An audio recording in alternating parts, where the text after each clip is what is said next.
জন্মভিত্তিক বর্ণ ব্যবস্থার অবসান। চাতুর্বর্ণ্যম ময়া সৃষ্টং গুণকর্ম বিভাগশঃ তস্য কর্তারমপি মাম বিদ্য কর্তারমব্যয়ম।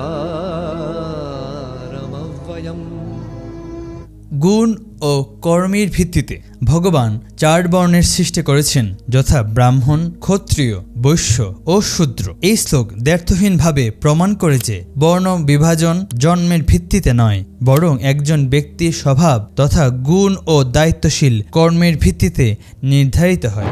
ঋগ্বেদ সংহিতার পুরুষ সূক্তের দ্বাদশ ঋকে উল্লেখ আছে, সমাজে ব্রাহ্মণ সর্বোচ্চ স্থানে অবস্থান করেন। কিন্তু প্রশ্ন আসে, কে এই ব্রাহ্মণ? ব্রাহ্মণ সেই ব্যক্তি যিনি আত্ম অনুশীলন, গভীর চিন্তন ও তপস্যার মাধ্যমে ব্রহ্মজ্ঞান ও আত্মোপলব্ধিকে অর্জন করতে পেরেছেন। তিনি সমাজের জ্ঞানদাতা, নৈতিক দিক নির্দেশক, এক প্রকারে পথ প্রদর্শক। তাই তিনি সমাজের সর্বোচ্চ স্তরে অবস্থান করেন। তবে এই উপলব্ধি কেউ জন্মগতভাবে পায় না, এটি অর্জন করতে হয়। এটি অর্জন করতে হয় কঠিন সাধনা, নৈতিক অনুশাসন ও জ্ঞান চর্চার মাধ্যমে।